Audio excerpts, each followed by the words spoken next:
John Heel and J.R. Ritchie have been the prospect talks of Brave spring training, but there's a lot of lower level guys we haven't discussed that are really intriguing, and I brought on an expert to talk about it.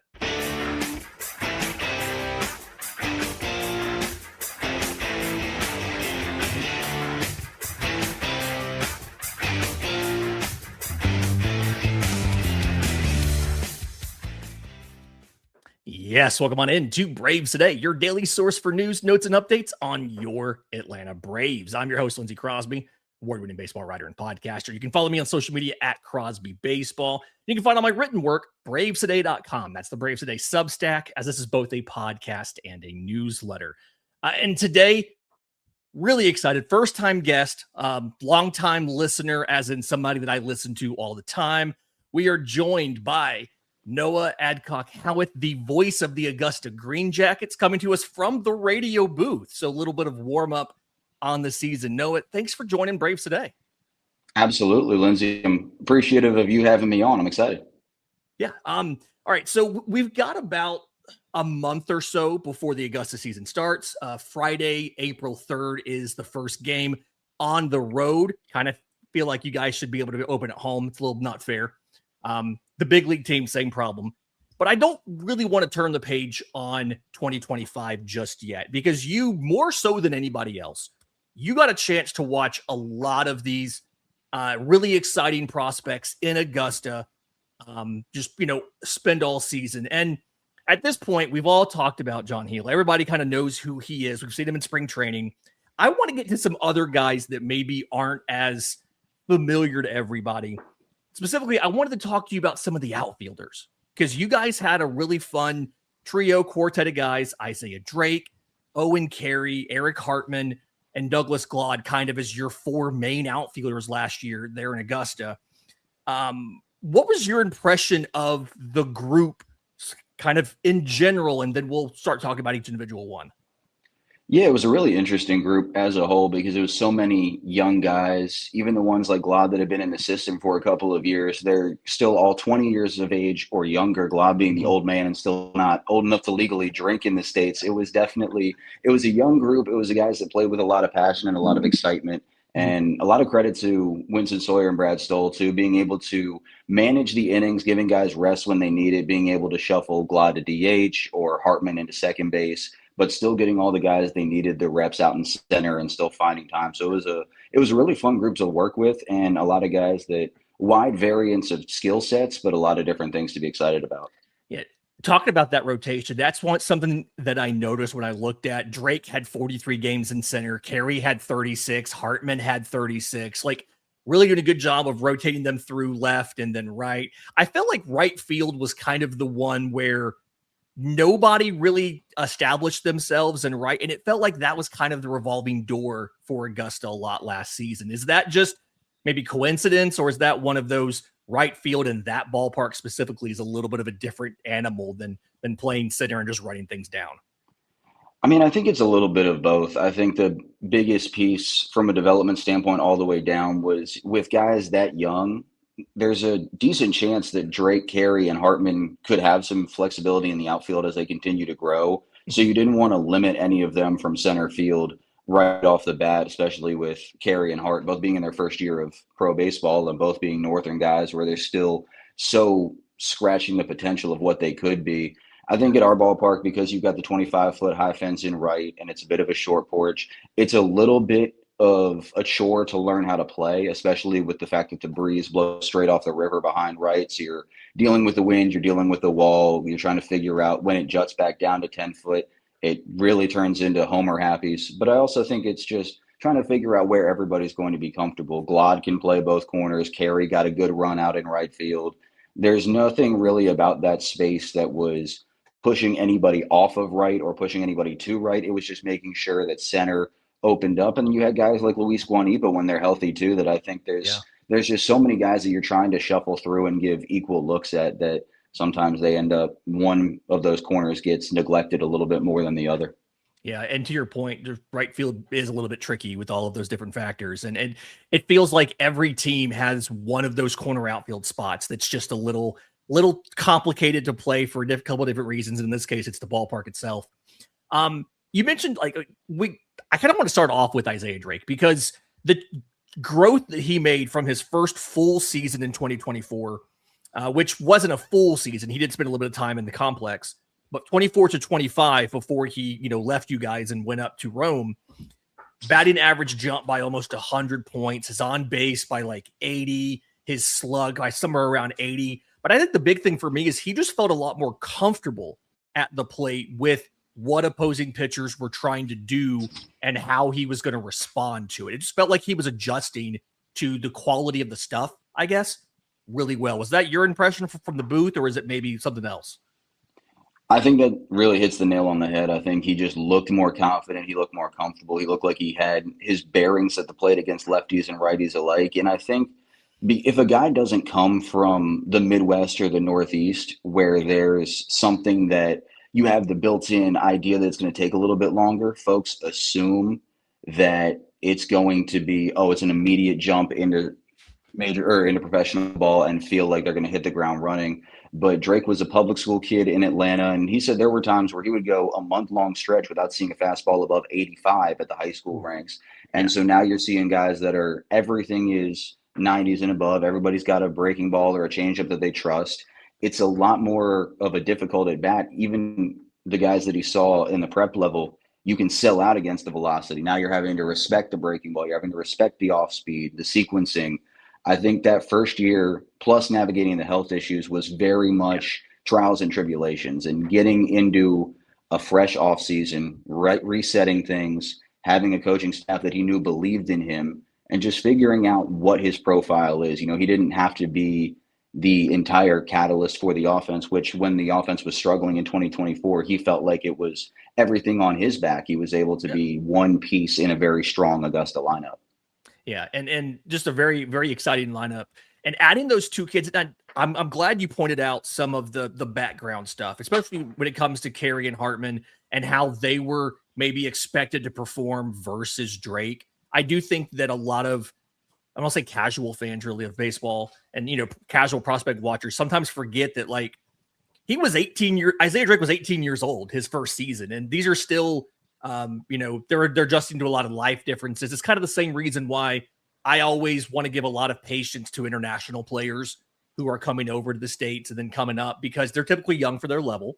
Although you mentioned that, we did have an elder statesman there, but also they're adjusting to a new environment and everything. And I think in retrospect, it's almost impressive how well Carey and Hartman were able to do, given that they were prep draftees from cold weather states and acclimate to professional baseball as quickly as they did. I completely agree. I think the only signs that you saw of them that even showed that they weren't experienced or weren't ready for it is just like a lot of high school guys, the extent of a 132 game season. Carey, especially because he had the fortune to stay healthy for so long. There was definitely some fatigue on him towards the end of the year, but they really did such a great job of utilizing the spring to be prepared, to feel like they knocked any of that winter rust off really as soon as they got to Northport and were able to hit the ground running. I mean, those guys were just completely involved. We had the walk-off home run from Hartman right off the bat on opening weekend against Columbia. They were showing why there was a lot of excitement in the organization, if not necessarily to the fan base as a whole. I mean, 15th and 20th rounder, those aren't necessarily guys that are going to jump to the top of the national radar. And now they're both getting a lot of love from writers across the country in terms of the Braves top 30. I think folks are starting to see what they can be. And the fact that they're both still just 19, they did so much more than they could have been expected to in their first years out of New Hampshire and Alberta, respectively. Now you get another full run with Winston Sawyer and them up in Rome. That's a tough ballpark to hit in, but it's something that they're going to be. If there are two guys that I think can rise to the challenge quickly, it's them for sure. There's something about the Braves system. It feels like they always have to have one ballpark that just has terrible park factors for offense. It is incredibly hard to hit. And I think I wrote about this maybe early in February, how we just had yours, I think, was the only ballpark that was actually slanted towards offense a little bit. And everybody else is just very, very difficult to hit for power and very difficult for offense overall. When you were calling, a whole season worth of games, did it feel like sometimes there were teams who were just able to come into your ballpark and just put up tons of offense kind of unexpectedly? Or was it at this level, home runs are sometimes rare and it's just a lot of, good talent can win out? It's an odd question I to do. ask. Sorry. No, I see what you're saying. I do think that there's certain instances where guys are still growing into their power and they're utilizing wood bats for the first time at an extended level. So you're not Yeah. quite seeing the power that you would expect to. Some of these guys that maybe had, Dixon Williams, 15 plus home run power in college. Now you switch to the wood bat. It's still there, but it's not there in game as much. Mhm. But especially with the way our ballpark plays to the pull side for right-handers, with the breeze going that way, the power alleys are really short compared to the 330 that it is down the line.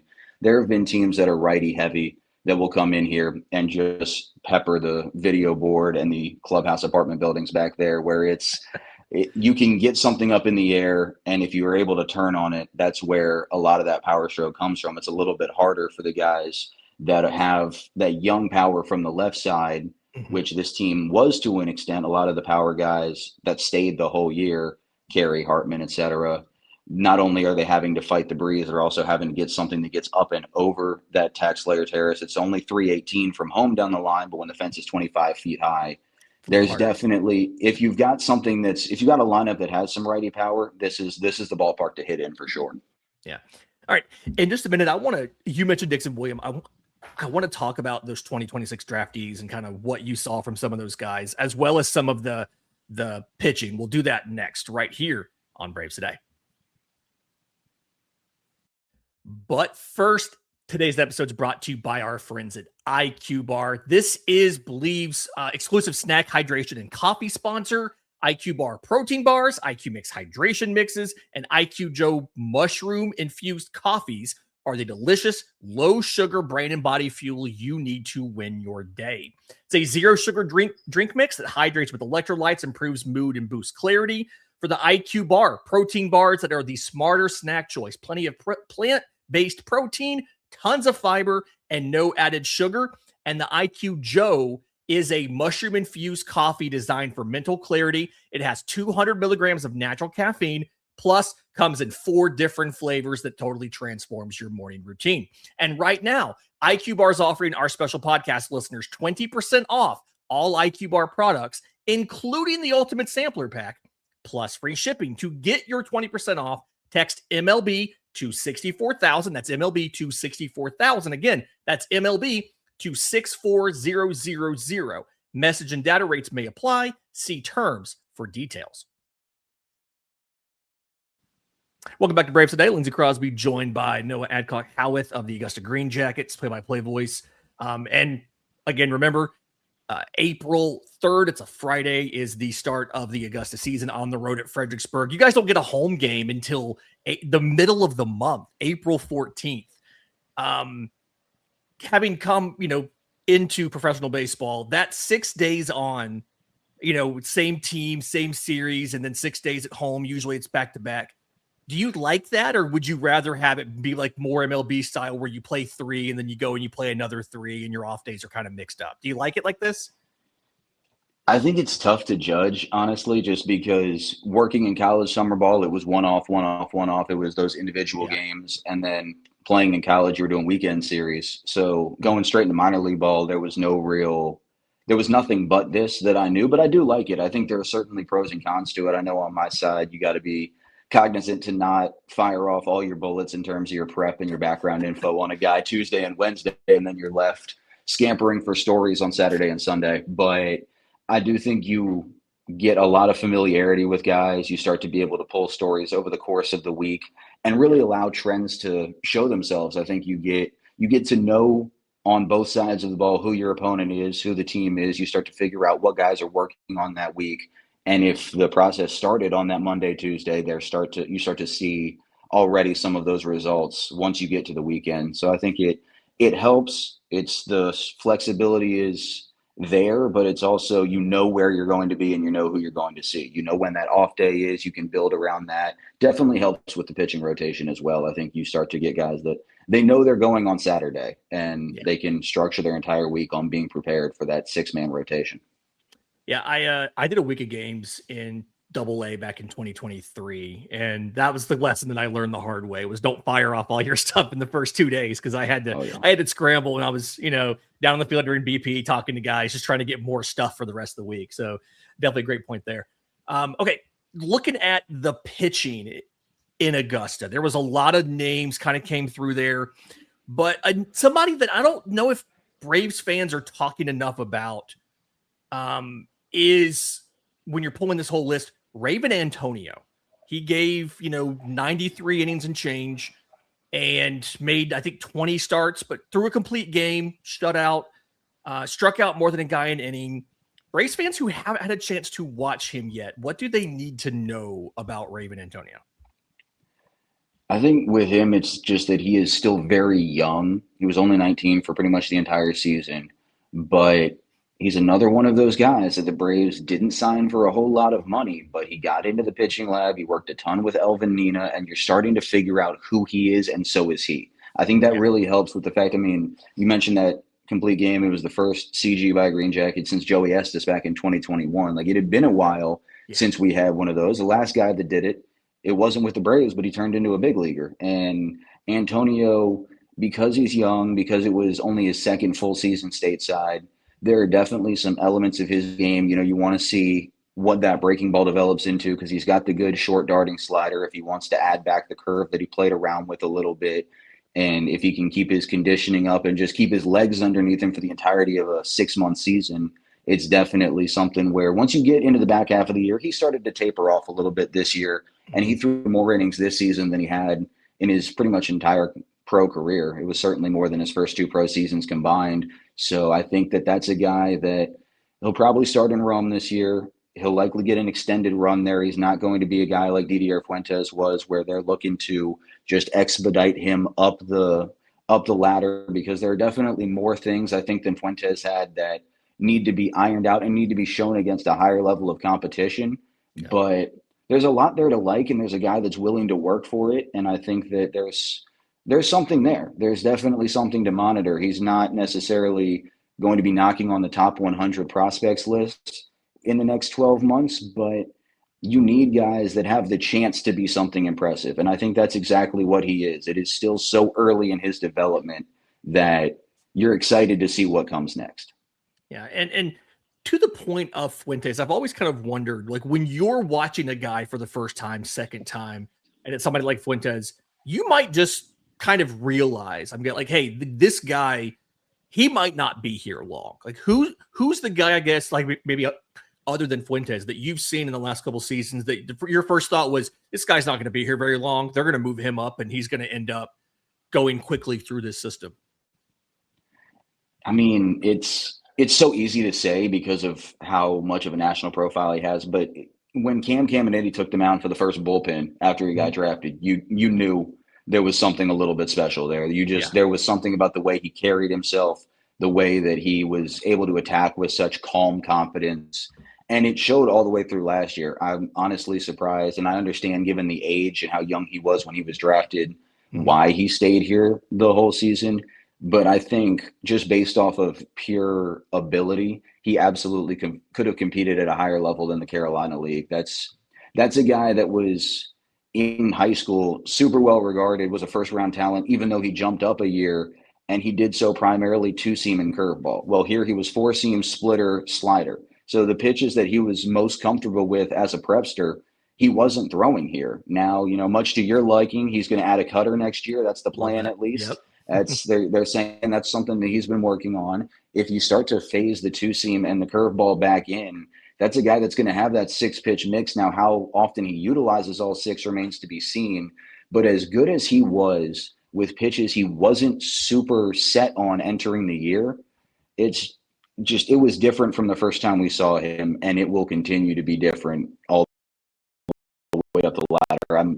In terms of guys you're confident about making an impact at the big league level, he's as far up there as anybody we've seen in the last couple of years.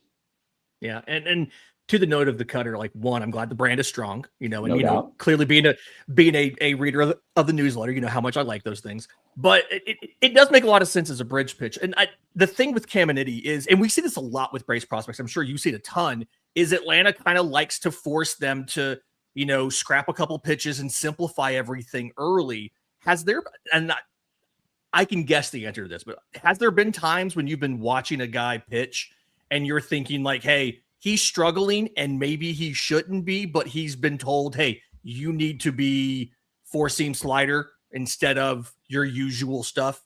Like, you can tell, oh, this is more development than results right now. They want him to work on this process versus, they don't care how many runs he gives up today. 100%. I mean, I think that it's not necessarily week after week you're having guys that are completely scrapping things that they have had already in that season. We've talked about the infrequency in which you see curveballs in the lower levels of this organization. Yeah. And the Braves, even though we talk about it a lot, they're not the only team that feels that way. I know talking with folks in the Royals organization, they've got some mandates on the frequency you have to throw changeups and things like that. So it's not something that's exclusive to Atlanta. Everybody has different preferences, and with some changes at the developmental level this year, it'll be interesting to see how things get altered or don't based on the fact that Bo Henning's now the director of pitching and seeing what that does for the way that guys get built up. But I definitely think we've seen guys that are trying to become comfortable with pitches, and Elvin Nina's done a good job of trying to at least get guys comfortable in bullpens. Now, obviously, it's a big difference between throwing it well on a Wednesday pen session at 3:30 in the afternoon versus bringing it out of the bullpen on Friday night when the lights are on and it's a 2-run game in the 8th inning. But there are definitely at this level guys where you understand that why they're being told to work on things, and that the box score might not always reflect what the purpose of that outing was. Maybe not to the extent of a spring training outing, but definitely more so than you would see up in Gwinnett. Yeah. And one of the reasons I always that's one of the things I always point to when people complain that the national media maybe doesn't always properly rate Braves prospects as well. They're not sitting them out there trying to get the best stats possible. They're sitting them out there to work on these things, and that is a side effect. And to your point, the Royals, other organizations have mandates on how often or how seldomly you can do this. I know the Red Sox have a thing about how often you're allowed to throw a four-seam fastball versus going to other options and things like that. But the Braves are prioritizing, to your point, they want to get in-game experience with these things and comfort versus the stats. I'll edit that out. Somebody that we haven't kind of talked about that I think is maybe right up there as far as how many starts he made last year and the usage there in Augusta is Jeremy Reyes. Another really young. He was 19 years old for most of the season, and surface stats maybe came out a little bit better than like say Raven Antonio as far as ERA and stuff like that, but still had some walk issues. Lots of strikeouts, but some walk issues. What was your impression of what he was trying to do, and maybe where he fits into the Braves development and their prospects as far as their pitching options go? If there's an under the radar breakout candidate outside of Augusta this year, I think it's him, at least in my book. There was a burst there of about 4 or 5 starts in the back half of the season where he started to get comfortable with the changeup a little bit more. So then he started working on a cutter with Nina.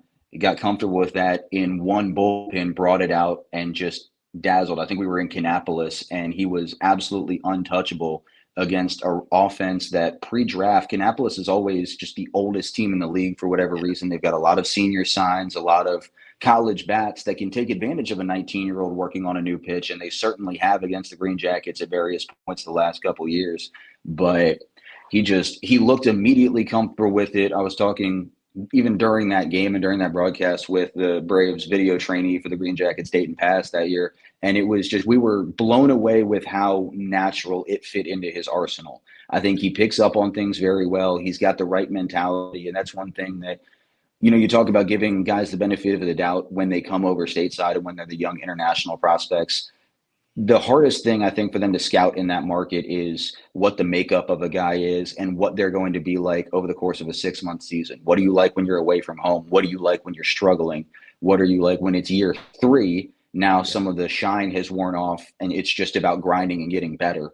And some of these guys like Heel, like Fuentes, like Jeremy Reyes, they get it, and they get it quickly, and they know that they need to work to get better, and he does. And I really think that the fastball velocity, he was able to, as the season went along, hold it deeper into starts, and that made a difference. Yeah. Even in his first year when he was here, when he first came up, there would be flashes of the velo, but not with consistent command. It was velocity or control, and he was picking one or the other.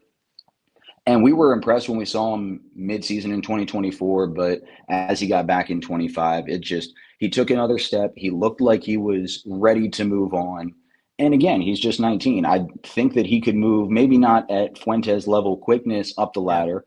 And quite frankly, I'm not sure a lot of guys should go from high A to the majors at 19, but I think that he's a guy that if he starts in Rome, it wouldn't surprise me if he is doing very well in Gwinnett by the end of the season. I think you could see him jump a couple of levels and at least get a AAA taste if everything goes according to plan. He's had some shoulder things in the past. He feels confident that he has passed all of them. He said he felt very healthy last year. He's a guy I'm excited about, and I'm a little bit jealous of the guys that are going to get to see him day in and day out as he continues to get older and get stronger. To your point with Kannapolis, 6 2/3 innings, 3 hits, no runs, 1 walk to 10 strikeouts in like 84 pitches. Just an absolutely dominant start there. Something you definitely love to see. And yeah, I'm kind of with you. Like, there's not many guys I really want to see get moved kind of quickly, simply because you just question about how well they'll do. Luke Sennard was there for 7 starts, and they quickly were like, okay, 0.92 ERA. I think it was like 3 earned runs. And 40-something strikeouts and under 30 innings. We're going to kind of bump you a little bit there. But in just a second, I do want to talk about, I previewed this last time, and we never got to it. I want to talk about some of the draftees. We saw Cody Miller get moved pretty quickly out of Augusta, go to Rome. But you saw Tate Southine, you saw Dixon Williams. I want to talk about all that next, right here on Braves Today. Final segment of Braves Today. Lindsay Crosby here with Noah Adcock-Howeth, the funky arm slot guy for the Augusta GreenJackets. I'm a big fan of funky arm slot guys. You got a chance. We need more in the system. We need more in the system as a whole. We really do. We just need like there's something to be said. I always talk about for pitching. The goal is just to be unusual. And if you have a funky arm slot, that is something unusual. Your pitches do something different than folks are expecting. We don't ever talk about a sidearmer's dead zone fastball. Like, we just don't do it because they don't have them. It's unusual. They're weird. Let's do more of that. Okay. You saw, I feel like the high man on Cody Miller. I thought he was tons of fun when I watched him in college, watched him with you guys. He goes on to Rome. We just saw a Fangraphs top 33 prospect list, and he's not on it. I'm not trying to take shots at Fangraphs or anything here, but from what you saw, I mean, the surface stats were good. Was the actual performance, you think, as good as the surface stats, or was that maybe just, hey, small sample size, be a little mindful? He's maybe not a 905 OPS guy in real, for a full season. I mean, maybe not over 6 months, but I think if you put him at a proper level and you start to figure out what he can be, I think there's definitely a role for him to climb the ladder and to do so at a decent pace. It feels like really since I've joined the organization, there's been a bit of a public clamoring for somebody on the dirt, somebody that can be productive outside of the pitching prospects. And over the last couple of years, we've started to see them come in mass. And I know everybody really talked about how position player heavy the top of this draft was and how unusual that was. Mm-hmm. But even though Cody's not necessarily a guy that a lot of folks had on their radar in the top 3 rounds, obviously the Braves did. And I think that there's a lot to like about him. The swing is it's very natural. He sees the ball very well from a variety of different looks. You can move him across the diamond. There were guys that liked him in the outfield. There are guys that like him to stick at shortstop. You could put him at second or third and be happy. He's going to give you quality defense pretty much wherever he goes. He's got good speed, and he showed it off. He was a very adept base runner. I think a lot of guys, even talking as good as Colby Jones was at swiping bases in 2025, he was something like 2 of 7 in his first couple months as a pro, just because the difference of stealing on junior college guys versus stealing on professionals was night and day. And he took a spring training out of it and got incredibly better. Pat Cloizzi the same way. Well, Cody hit the ground running, I think, a lot better than most would do in that situation. Speed, not necessarily his top of the line defining trait, although he certainly has it in spades. And I think he utilized his IQ on the bases well enough that he could get great jumps and not just rely on his speed. That's something a lot of guys struggle with when they take the next step. And so I think that there's something there for him. I think this year is really going to open a lot of eyes, both in terms of what he can be as a whole and what the organization sees him as. You know, when you've got guys at the high A, double A level, you're starting to see a little bit of a logjam up the middle. So out of Lodis and Heel and Cody, and even to a certain extent, Colby Jones and some of those other guys that are depth pieces there, who's getting the primary run at short? Where are they hitting in the order? How often are they in the lineup? And where are they when they're doing so?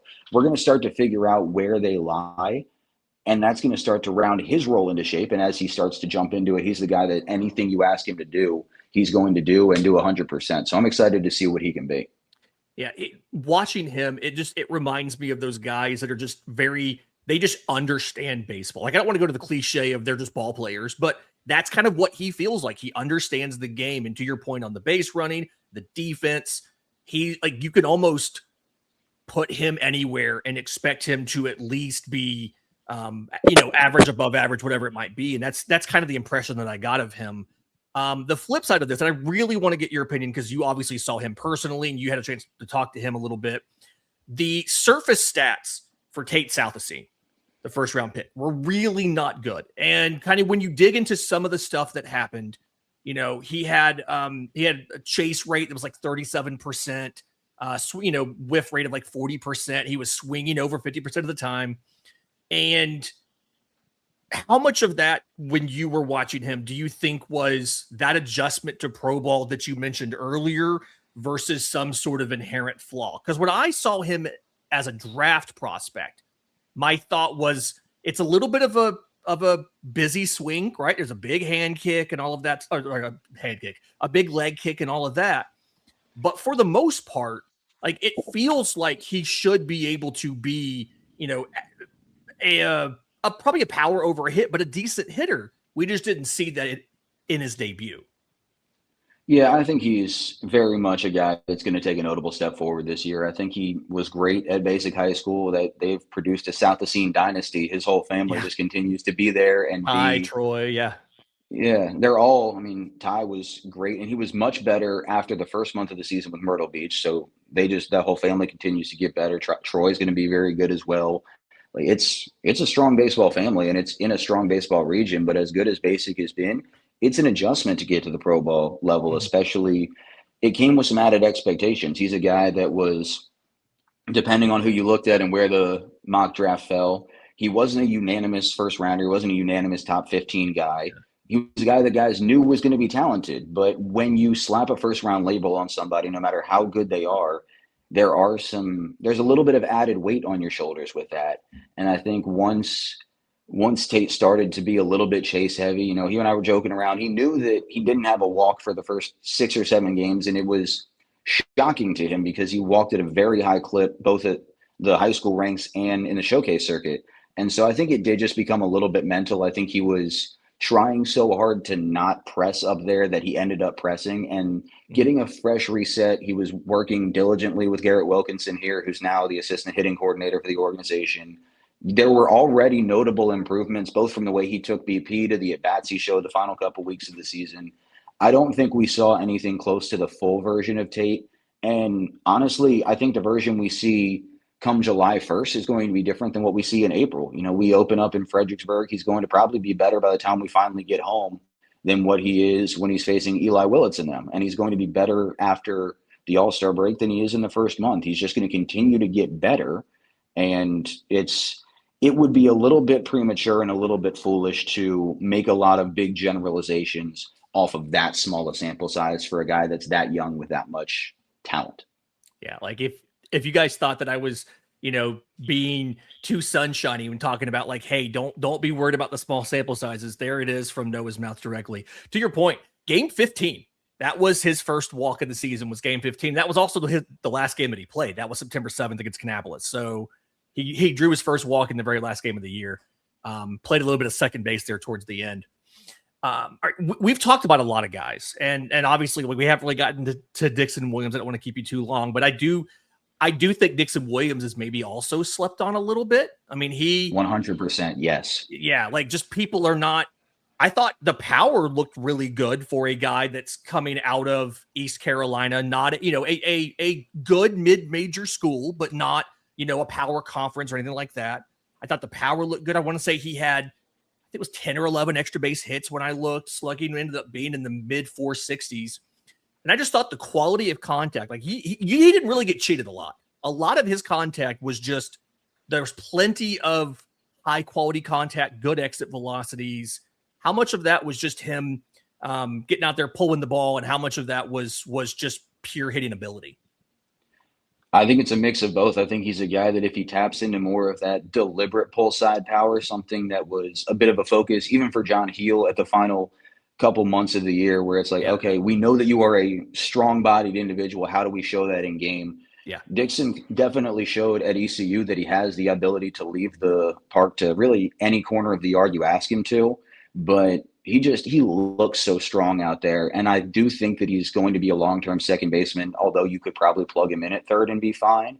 But he's got a little bit of offensive minded to him, and the bat to ball is better than his power would suggest. And so is the speed. I think he's a guy that, our ballpark is not necessarily super designed for triples unless you kick something off that awkward wall in right center, because the park was built when we were a Giants affiliate. And so it's kind of shaped like Oracle. But I think that some of the places we go where there are bigger power alleys, our first full week during Masters Week, we're in Delmarva, which is an absolute graveyard. That's a place where if you get it into the gaps, you're running for days. And we could easily see a couple triples out of him because he has the ability to drive the gaps and then just get on his horse. They loved him at ECU, and for good reason. He plays hard and he plays well. And he's a super committed guy. He's a guy that, it's hard for me to be up here and not be sunshine and roses about a lot of guys, especially, hope springs eternal in the preseason. But I think if he starts here, and it wouldn't surprise me if he does, because it was a small sample size, he's a 3-year college guy, and there's a little bit of a logjam in Rome. I don't think he's here that long. I think he has the chance to jump and jump quickly because, quite frankly, he has the chance to play himself out of this level rather early. Yeah, and to the point of you guys being on the road for the Masters, like is that the way that the organization would prefer it, to not have to deal with the traffic and everything? Or is it, do you want people to be able to come to the games while they're in town? Like, how does that kind of work? That's the Green Jackets organization more than it is the Braves. In minor league baseball, I don't know if we're giving away too many tricks of the trade here, but the home team is the one that books and pays for the visiting team's hotel. And if you've been anywhere near Augusta, anywhere around the Masters, there's not a hotel from Athens to Columbia that you can get 30 players worth and 8 or 10 staff members to get rooms for, even if the players are doubling up. There's just nowhere that we could put them.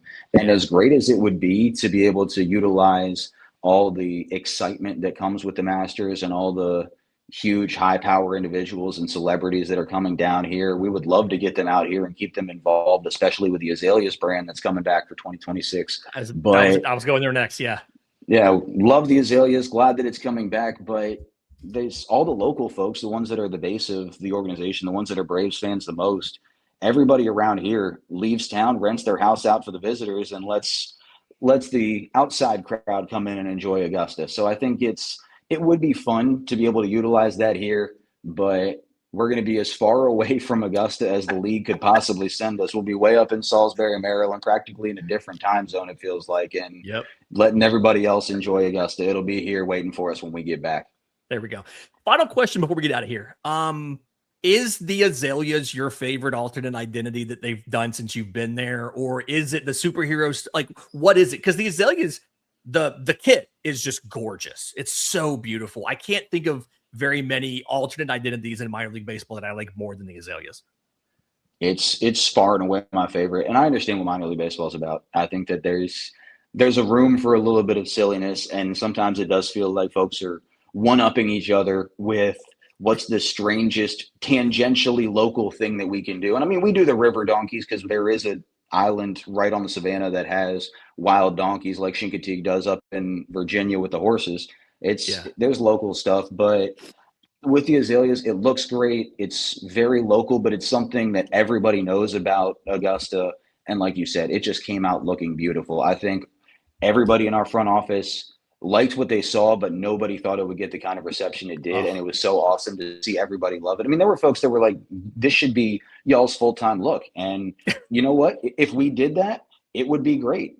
yeah. Baseball needs more pink as a whole. We got some cool stuff coming this year, as like some different additions to the Azaleas line and some more things, a different change to the on-field look a little bit. But it's something that we couldn't not do again. And right off opening weekend, that Friday, Saturday, Sunday of opening weekend, we're going to the Azaleas again, and it's going to be awesome. It's going to be so much fun to see it out there. The guys love wearing it. The fans love wearing it. I love being able to see the guys and call them the Azaleas for 27 innings. There's nothing better in our league, in my opinion, than that. All due respect to the other 11 teams and the Ridgeyacks and the Howlers and all the new teams that are coming in. But Yeah. the Azaleas, in my opinion, is the best alternate in minor league baseball. In honor of the Masters, you have to do one inning called like it's a golf match. Just I've seen those clips and other teams do it. I think it would be perfect for Augusta's team to do that. And if they did that while wearing the Azaleas, I think that'd be fantastic. It's in the works. Don't worry. The thought Okay. has been made. The ideas have been floated around. We're figuring out the best way to do it, and I'm figuring out how to not sound completely foolish if we do it. But we're gonna do something along those lines, no doubt. It'd be too much fun to not. Absolutely. Noah, where can folks go to keep up with you, keep up with the Augusta Green Jackets, and hear you 6 days a week? Yes, sir.